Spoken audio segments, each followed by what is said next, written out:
5 बहू की गर्मी की तैयारी और जुगाड़ू सामान। अरे बच्चों जल्दी जल्दी तैयार हो जाओ, देखो देर हो रही है। ताई जी अब टिफिन में मैगी देना। प्रिया बड़ी शरारती है तू, जब देखो तब मैगी नूडल।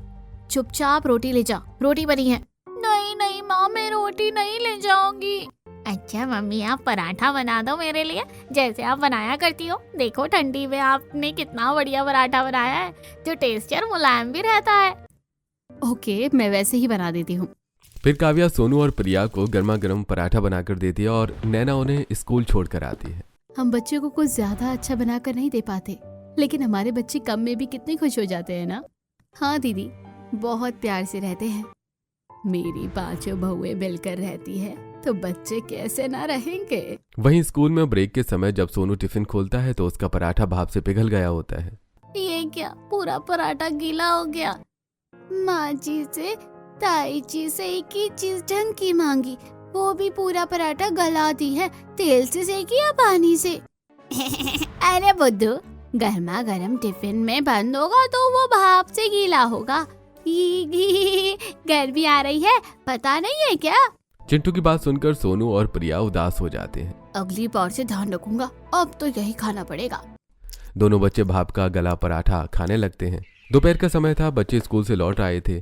घर में हल्की सी चुप्पी थी, लेकिन गर्मी की आहट अब साफ महसूस होने लगी थी। धूप पहले से ज्यादा चुभने लगी थी और हवा में ठंडक की जगह हल्की गर्माहट आ गई थी।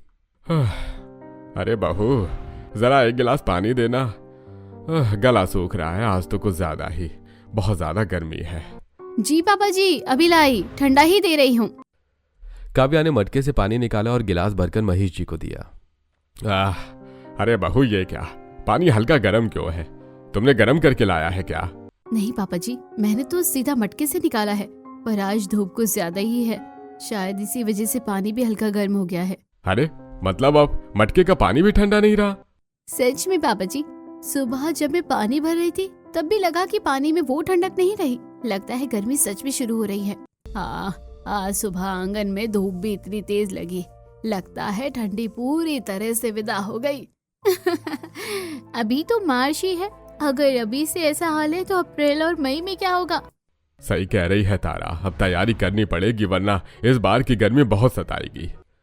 सभी एक दूसरे का चेहरा देखने लगे। सबको एक साथ एहसास हुआ कि गर्मी आ रही है। शाम का समय है, पांचों पति काम से लौटे। चेहरों पर दिन भर की थकान साफ झलक रही थी। पसीना से कपड़ा तक भीग चुका था। अरे आज तो ऑफिस से घर तक आते आते ही पसीने से हाल बेहाल हो गया। सड़क पर तो जैसे आग बरस रही थी, हवा भी गर्म लग रही थी। अरे अभी से ऐसा है तो जून में तो हम सब भुन जाएंगे। अरे चलो पहले नहा लेते हैं, शायद ठंडा पानी थकान उतार दे। हाँ, ठंडा पानी मिल जाए तो जान आ जाए। पांचों बारी बारी से बाथरूम में गए, लेकिन कुछ ही देर बाद एक एक करके सबके चेहरे उतर गए। अरे ये क्या, टंकी का पानी भी गर्म हो गया है। सच में भैया, ऐसा लग रहा है जैसे धूप में रखे पानी से नहा रहे हैं। अरे मैं तो सोच रहा था ठंडे पानी से नहाकर फ्रेश हो जाऊंगा, पर ये तो और गर्म लग रहा है। नहाने के बाद भी लग रहा है जैसे नहाए नहीं है, पसीना सूख ही नहीं रहा। अगर पानी थोड़ा ठंडा होता तो दिन भर की थकान उतर जाती, पर ये तो बस औपचारिकता लग रही है। अजी हमने तो पानी गर्म नहीं दिया, टंकी की धूप से ही गर्म हो गया होगा। सुबह भी पानी थोड़ा गर्म लग रहा था, शायद टंकी छत पर है ना, धूप सीधी पड़ती है। अगर अभी से ऐसा है तो 2 महीने बाद तो हालत और खराब हो जाएगी। सच में नहाकर भी ताजगी नहीं मिल रही है। अब क्या करेंगे? हर बार तो मोटर चलाकर पानी ठंडा तो नहीं ला सकते ना। कुछ जुगाड़ करना पड़ेगा, वरना इस बार की गर्मी हम सबको परेशान कर देगी। अगले दिन सुबह रसोई में काव्या और नैना चूल्हे पर खाना बना रही थी। सूरज अभी पूरी तरह निकला भी नहीं था, लेकिन रसोई में आग, धुआं और गर्मी ने हाल खराब कर दिया था। अरे ये चूल्हे की आग तो आज कुछ ज्यादा ही तप रही है। ऊपर से ये धुआं और बाहर की गर्मी अलग, लग रहा है जैसे भट्टी पे खड़े हैं। अभी तो सुबह है और ये हालत है, दोपहर में तो क्या ही होगा। उधर आंगन में महिमा झाड़ू लगा रही थी। हे भगवान, इतनी जल्दी पसीना कैसे आने लगा? अभी तो सूरज पूरा चढ़ा भी नहीं है। सच में दीदी, मैं तो 2 बार पानी भर कर लाई हूँ और ऐसा लग रहा है जैसे मीलों चल कर आई हूँ। देखो मेरी हालत, कपड़े पूरे भीग गए पसीने से। अभी गर्मी शुरू भी नहीं हुई और ये हाल है। अप्रैल और मई में तो हालत और खराब हो जाएगी। बच्चे कैसे रहेंगे? सच कह रही हो तुम सब। अभी से अगर हम सब नहीं संभले तो बाद में बहुत दिक्कत हो जाएगी। हमें अभी से ही तैयारी करनी होगी, कुछ जुगाड़ करना होगा, टंकी ढकनी होगी, रसोई में हवा का इंतजाम करना होगा। हाँ, अगर हम पांचों मिलकर सोचें तो कोई ना कोई उपाय तो जरूर निकल जाएगा। जैसे हम हर मुश्किल का हल निकाल लेते हैं, वैसे ही गर्मी का भी हल निकाल लेंगे। दिन बीतते जा रहे थे। अभी आधिकारिक तौर पर गर्मी शुरू भी नहीं हुई थी, लेकिन घर के अंदर हल्की हल्की तपन ने सबको बेचैन करना शुरू कर दिया था। दीवारें दोपहर तक गर्म हो जाती, फर्श में ठंडक गायब हो चुकी थी और हवा जैसे थम सी गई थी। अरे महेश जी, घर के अंदर तो घुटन हो रही है, जरा बाहर आंगन में खटिया डाल देते हैं, हवा तो कम से कम चल रही है। अरे हाँ, अंदर तो जैसे भट्टी जल रही हो। चलो बाहर बैठते हैं, अभी से यह हाल है तो आगे क्या होगा। दोनों ने मिलकर आंगन में खटिया डाल दी। बाहर हल्की हवा थी जिससे थोड़ी राहत मिल रही थी। उधर रसोई में पांचों बहुएं काम कर रही थी। चूल्हे की आंच, दीवारों की गर्मी और उमस ने उनका हाल खराब कर दिया था। माँ जी और पापा जी तो बाहर खटिया डालकर बैठ गए, पर हम लोग अंदर ही तप रहे हैं। लगता है जैसे दीवारों से भी गर्मी निकल रही हो। सच में दीदी, मैं तो बस खड़ी हूँ और पसीना ऐसे बह रहा है जैसे दौड़ कर आई हूँ। अभी तो मार्च ही चल रहा है। दिन में तपन, रात में उमस, घर के अंदर एक पल की शांति नहीं है। ना ढंग से बैठ सकते हैं, ना ढंग से काम कर सकते हैं। अभी से रसोई में खड़े होना मुश्किल लग रहा है, आगे चलकर तो पता नहीं कैसे खाना बनाएंगे। बच्चे भी परेशान हो रहे हैं। सोनू और प्रिया दोनों बार बार पानी मांगते हैं और वो भी ठंडा चाहिए। एक दिन दोपहर में जब घर में अंदर बहुत ज्यादा गर्मी हो रही थी तो पांचों बहुओं ने सोचा कि थोड़ी देर बगीचे में खटिया डालकर बैठ जाएं। चलो आज हम बाहर बाग में खटिया डाल लेते हैं। अंदर तो सांस लेना भी मुश्किल हो रहा है। पता नहीं पापा जी क्या कहेंगे, पर सच में अंदर बैठना मुश्किल है। हम भी तो इंसान हैं, थोड़ा हवा में बैठ लेंगे तो क्या गलत है। चलो बस थोड़ी देर, फिर काम भी कर लेंगे। हाँ दीदी, कम से कम पसीना तो सूख जाएगा। पांचों ने बगीचे में खटिया डाल ली और बैठ गईं। हल्की हवा से कुछ राहत मिली ही थी कि तभी महेश जी की नजर उन पर पड़ गई। अरे बहू, ये क्या है? तुम लोग बाहर खटिया डालकर बैठी हो। पापा जी, अंदर बहुत गर्मी हो रही थी, सोचा थोड़ी देर बाहर बैठ जाए। अरे बहू बेटियां घर के अंदर अच्छी लगती हैं, बाहर यूं खटिया डालकर बैठना ठीक नहीं है। लोग क्या कहेंगे? जी पापा जी, हम बस थोड़ी देर के लिए आए हैं। मैं समझता हूँ गर्मी है, पर मर्यादा भी जरूरी है। अंदर जाओ। पांचों बहुएं चुपचाप खटिया समेट कर अंदर चली गईं। उनके चेहरों पर निराशा साफ थी। बाहर बैठना भी मुश्किल, अंदर रहना भी मुश्किल, आखिर जाए तो जाए कहाँ? दिन भर तपते रहो और रात में उमस से सो भी नहीं पाते। कल रात तो मुझे एक पल भी नींद नहीं आई। पंखा चल रहा था पर हवा गर्म थी। हमें सच में कुछ करना होगा, यूं ही नहीं चलेगा। गर्मी का असर अब खाने पर भी दिखने लगा था। आज गरम गरम दाल बनाई थी, पर किसी ने ढंग से खाई नहीं। अरे सच कहूँ तो गरम खाना खाने का मन ही नहीं करता। हल्का ठंडा कुछ हो तो अच्छा लगे। गरम रोटी हाथ में लेते और पसीना आने लगता है। अब तो सलाद और छाछ से भी काम चलाना पड़ेगा।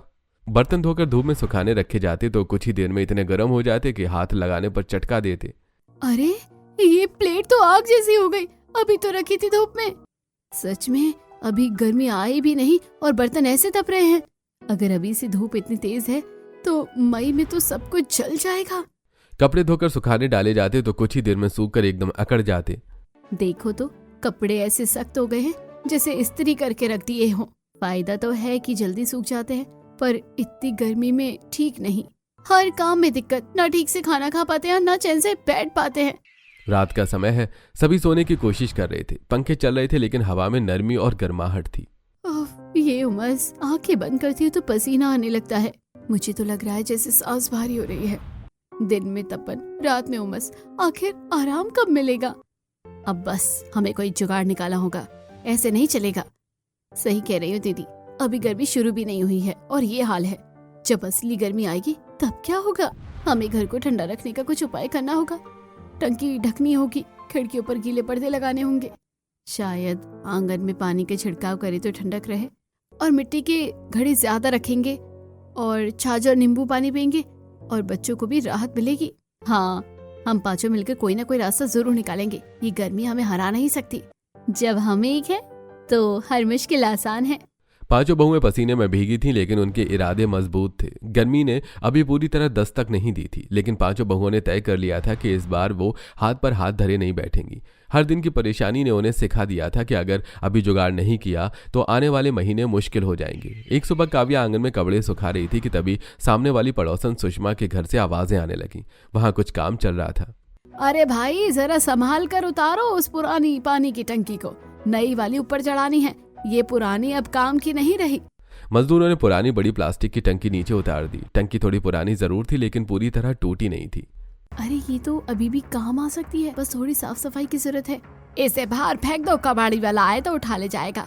सुषमा आंटी, अगर आपको बुरा ना लगे तो ये टंकी मैं ले जाऊं, शायद हमारे काम आ जाए।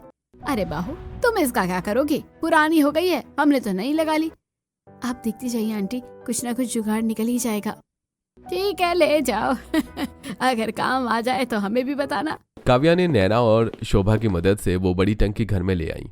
आंगन में रख दी गई, सब उसे देख रहे थे। अरे बहू, ये कबाड़ क्यों उठा लाई घर में? घर पहले ही छोटा है, ऊपर से ये बड़ी सी टंकी, इसका क्या होगा? भाभी, कहीं इसमें तैरने का प्लान तो नहीं है आपका? पापा जी, माँ जी, आप बस देखते जाइए, अभी कुछ मत पूछिए। लगता है गर्मी शुरू होने से पहले ही बहू का दिमाग हैंग होने लगा है। हाँ भाभी, कहीं ये गर्मी का असर तो नहीं? नहीं पापा जी, गर्मी का इलाज है और इलाज थोड़ा अलग ही होता है। अगले दिन सुबह पांचों बहुएं जुट गईं। आंगन के कोने में उन्होंने एक बड़ा गड्ढा खोदना शुरू किया। दीदी, ये गड्ढा थोड़ा और ऊपर गहरा करे क्या? हाँ, कम से कम आधी टंकी जमीन के अंदर रहे, तभी ठंडक मिलेगी। गड्ढा खोदते खोदते ही पसीना छूट गया, लेकिन अगर इससे गर्मी कम हुई तो मेहनत सफल होगी। हम सब साथ हैं तो हो जाएगा। पहली बार लग रहा है कि हम कुछ बड़ा करने वाले हैं। गड्ढा तैयार हुआ, उसमें काफी सारे बालू डाला गया, फिर टंकी को उसमें फिट किया गया। ऊपर से चारों तरफ बालू भर दी गई। अरे बाहू, ये क्या कर रही हो? टंकी को जमीन में गाड़ दिया और ऊपर से बालू भर दी। ये कौन सा नया विज्ञान है? पापा जी, जमीन के अंदर ठंडक रहती है, बालू में अगर पानी डालेंगे तो वो ठंडा रहेगा और टंकी के चारों तरफ की नमी से पानी भी ठंडा रहेगा। सच में भाभी, ये काम करेगा? काम करेगा और बहुत अच्छा करेगा। टंकी में पानी भरा गया। काव्या रोज बालू में पानी डाल देती थी ताकि बालू नम रहे। फिर टंकी के ऊपर सूखी घास रखी गई। दीदी, ये घास क्यों? ऊपर से धूप सीधे ना पड़े, और जब इस पर घास का पानी डालेंगे तो गीली घास टंकी को और ठंडा रखेगी। मतलब पूरा देसी कूलिंग सिस्टम। वाह दीदी, आपने तो कमाल कर दिया। शाम को जब पांचों पति काम से लौटे और नहाने गए तो कुछ देर बाद बाथरूम से आवाज आई, अरे आज पानी ठंडा है भाई। अरे सच में, आज तो मजा आ गया नहाकर। हाँ, आज थकान सच में उतर गई। ये कैसे हुआ? टंकी तो वही है ना? किसने किया ये जुगाड़? हमने जमीन में टंकी फिट की है, बालू और घास से ढक दिया है, रोज पानी डाल देते हैं। अरे वाह, सच में तुमने कमाल कर दिया। लगता है बहू का दिमाग हैंग नहीं, अपग्रेड हो गया है। भाभी, अब तो मैं भी आपकी फैन हो गई। कुछ दिन बाद छोटी बहू टीना और महिमा बाजार गई। वहाँ कबाड़ी की दुकान के पास उन्हें एक पुराना पंखा दिखा। दीदी देखो, ये पंखा पुराना है, पर अगर चल गया तो? अगर इसे रसोई में लगा दे तो कम से कम धुआं और गर्मी बाहर निकल जाएगी। चलो पूछते हैं। क्या चाहिए बहन जी? ये पंखा कितने का दोगे? अरे पुराना है पर मोटर ठीक है, 150 रुपए। अरे भैया, 50 में दे दो, हम खुद ठीक कर लेंगे। अरे 50 रुपए? अरे बहन जी, नुकसान हो जाएगा। भैया, गर्मी आ रही है, हमारी रसोई में लग जाएगा, आप ही मदद कर दो। अच्छा चलो, ले जाओ 50 रुपए में। दोनों खुशी खुशी पंखा घर ले आई। पतियों की मदद से रसोई में दीवार पर छोटी सी चिमनी बनाई गई और पंखा उसमें फिट कर दिया गया। ठीक है, ठीक से पकड़ो। हाँ, ऐसे। थोड़ी देर में नमन पंखा दीवार में फिट कर देता है। अब हमारी रसोई भी मॉडर्न हो गई। जब चूल्हा जला तो धुआं सीधा बाहर निकल गया, रसोई में हवा चलने लगी। अरे आज तो धुआं आंखों में नहीं लग रहा, सच में, और गर्मी भी थोड़ी कम लग रही है। हमारे जुगाड़ काम कर रहे हैं। हमने कहा था ना कोई उपाय निकल जाएगा। अभी तो शुरुआत है, इस बार गर्मी हमें परेशान नहीं करेगी। पांचों बहुएं पसीने में भीगी जरूर थीं, लेकिन उनके चेहरों पर संतोष था। टंकी और रसोई के जुगाड़ के बाद घर में थोड़ी राहत जरूर मिली थी, लेकिन गर्मी पूरी तरह से जाने वाली नहीं थी। धूप अब और तेज होने लगी थी। पांचों बहुओं ने तय कर लिया था कि अब हर छोटी बड़ी परेशानी का देसी हल निकालना ही होगा। एक सुबह नैना कपड़े लेकर आंगन में आई। उसने देखा कि धूप इतनी तेज है कि कपड़े कुछ ही देर में अकड़ जाते हैं और रंग भी हल्के पड़ने लगे हैं। दीदी देखो, ये नीली साड़ी बस 2 बार धूप में सुखाई और रंग हल्का पड़ने लगा। अगर ऐसे ही चलता रहा तो सारे कपड़े खराब हो जाएंगे। सही कह रही हो, और कपड़े ऐसे अकड़ जाते हैं ना जैसे लकड़ी बन गए हो, पहनने में भी चुभते हैं। धूप इतनी तेज है कि जैसे आग बरस रही हो, कपड़े सूखते नहीं, जल जाते हैं। अगर पेड़ के नीचे रस्सी बांध दे तो वहाँ छाव रहती है, हवा भी चलती है। हाँ, पेड़ के नीचे कपड़े सुखाएंगे तो ना तो रंग जाएगा ना अकड़ेंगे, और हल्की हवा से आराम से सूख जाएंगे। बस फिर तय रहा, आज से कपड़े पेड़ की छाव में ही सुखाए जाएंगे। पांचों ने मिलकर आम के पेड़ के नीचे मजबूत रस्सी बांधी। कपड़े वहां टांग दिए गए। देखो कितनी प्यारी छाव है यहाँ, कपड़े भी आराम से सूख रहे हैं। और ये देखो, अकड़े भी नहीं, कितने मुलायम रहेंगे। अब रंग भी सुरक्षित रहेंगे, धूप की सीधी मार भी नहीं पड़ेगी। मेरी बहुएं तो सच में घर संभालना जानती है, हर काम में सोच समझ कर कदम रखती है। लेकिन घर की दीवारें और छत अब भी दोपहर में गर्म हो जाती हैं।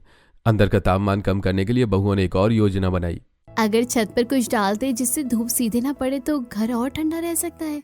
गांव में लोग खपरेल डालते हैं और उसके ऊपर घास भी रखते हैं, तो हम भी वही करेंगे। छत पर खपरेल और घास की परत बना देंगे और ऊपर से टूटे मटकों के टुकड़े रख देंगे ताकि गर्मी और कम लगे। चलो फिर एक और मिशन शुरू करो। पांचों बहुएं मिलकर छत पर चढ़ी। उन्होंने खपरेल बिछाई, फिर सूखी घास डाली और उसके ऊपर टूटे मटकों के टुकड़े रख दिए। अरे ये क्या नया निर्माण हो रहा है भाई? पापा जी, घर को ठंडा करने की तैयारी। लगता है अब हमारा घर पहाड़ी झोपड़ी बन जाएगा। भाभी लोग तो पूरा आर्किटेक्ट बन गई हैं। बस आप शाम तक इंतजार कीजिए। दोपहर में सचमुच घर के अंदर पहले से कम गर्मी महसूस हुई। दीवारें उतनी नहीं तप रही थी। अरे आज दीवार इतनी गर्म नहीं है।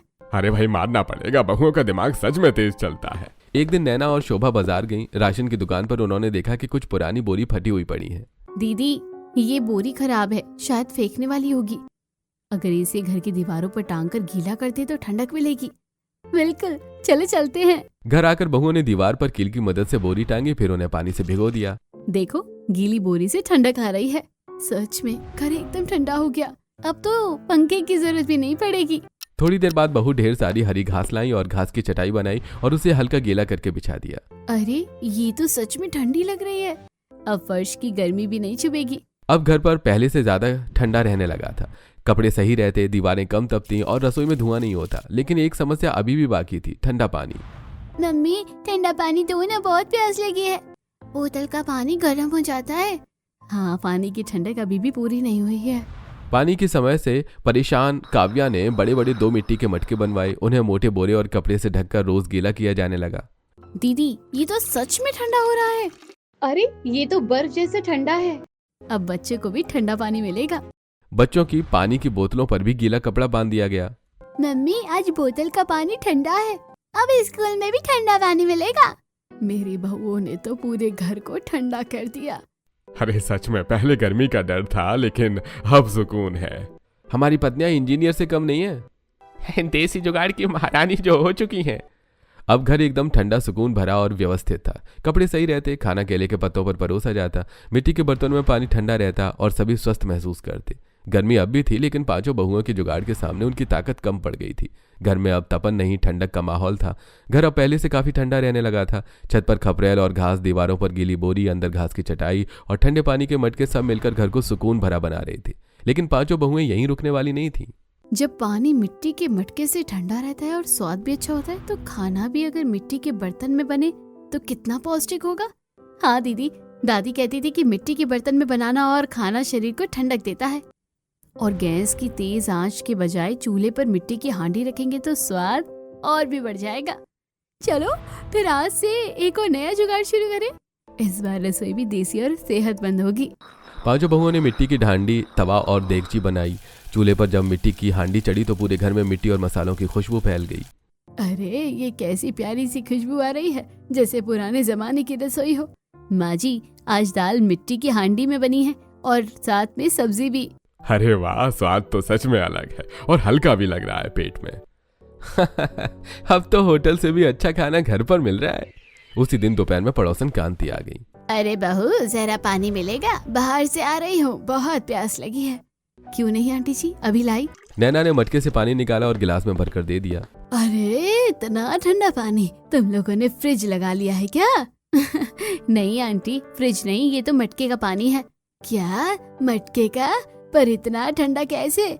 मोटे बोरे से ढककर रोज गीला करते हैं, हवा चलती है तो पानी और ठंडा हो जाता है। अरे वाह, मैं तो समझी थी नया फ्रिज आ गया। थोड़ी देर बाद सुषमा और राधिका भी आ गईं। उन्होंने घर की ठंडक महसूस की। अरे तुम्हारे घर में तो सच में बहुत ठंडक है। बाहर तो जैसे आग बरस रही हो। ये घास की चटाई भी कितनी ठंडी लग रही है। और पानी, अरे ये तो पूछो ही मत, बर्फ जैसा ठंडा लग रहा है। कौन सा बड़ा जुगाड़ किया है तुम लोगों ने? जुगाड़ ही तो है आंटी जी, मिट्टी, बालू, घास और थोड़ी मेहनत। बहू, अगर तुम बुरा ना मानो तो मेरे घर भी ऐसे 2 मटके बना दो, चाहे पैसे ले लेना। गर्मी में हमारे यहाँ तो हालत खराब हो जाती है। हाँ, और मेरे यहाँ भी छत तो तपती ही रहती है। क्यों नहीं आंटी, हम बना देंगे। अगले दिन काव्या और शोभा कांति के घर गई। उन्होंने वैसा ही बड़ा मटका बनाया, बोरे से ढका और गीला किया। ये लो बहू, मेहनत का पैसा। तुम लोगों ने तो हमारी गर्मी ही कम कर दी। आंटी जी, इसकी क्या जरूरत थी? मेहनत की कीमत होती है बहू, और तुम लोगों ने तो कमाल ही कर दिया। धीरे धीरे पड़ोस में चर्चा होने लगी। देखा तुमने, इनकी पांचों बहुएं कितनी तेज है, गर्मी आई भी नहीं और जुगाड़ पहले से तैयार। सच में हमारी तो हालत खराब होने वाली है और इनके यहाँ सुकून है। मानना पड़ेगा, बहुएं अगर समझदार हो तो घर स्वर्ग बन जाता है। अब बहुओं ने एक और उपाय निकाला। खाना खराब ना हो उसके लिए आंगन में जमीन में गड्ढा खोद दिया गया। उसमें बालू डाली गई और एक बड़ी मिट्टी की नांद रखी गई। गीली बालू से नांद ठंडी रहेगी और उसमें रखा खाना भी। अब दाल सब्जी जल्दी खराब नहीं होगी। देखो, हमारे पास देसी फ्रिज भी है। सच में बिना बिजली के पानी ठंडा करता है, खाना अच्छा रहता है। दिन बीतते गए, गर्मी बढ़ी जरूर, लेकिन घर में उसका असर कम था। रात में सब चटाई पर सुकून से सोते, पंखे की हल्की हवा और गीली बोरी की ठंडक से अच्छी नींद आती। मम्मी, आज तो बहुत अच्छी नींद आई और पानी भी ठंडा था। सच में अब नहाने को ठंडा पानी मिलता है, खाना स्वादिष्ट है और घर भी ठंडा है। पहले डर था कि गर्मी कैसे कटेगी, अब लगता है कि जैसे कोई चिंता ही नहीं है। मेरी पांचों बहुएं सच में घर की लक्ष्मी है। इन्होंने तो गर्मी को भी हरा दिया। जब सब साथ हो तो कोई मौसम मुश्किल नहीं होता, और जुगाड़ अगर दिल से निकले तो काम जरूर होता है। और ये हम पांचों की मेहनत है जो रंग लाई है। अब गर्मी से डर नहीं लगता, बल्कि मजा आता है। अब तो हम अप्रैल मई की गर्मी के लिए भी तैयार हैं। हमने पहले से ही तैयारी कर ली है, अब कोई टेंशन नहीं लेनी। अब तो पड़ोस वाले भी हमसे सीखने आ रहे हैं। देखा, कांति काकी आई थी, बाकी पड़ोसी भी आए थे। अब तो सब पूछते हैं। मेरी बहुएं होनहार हैं, इसलिए सब तारीफें करते हैं।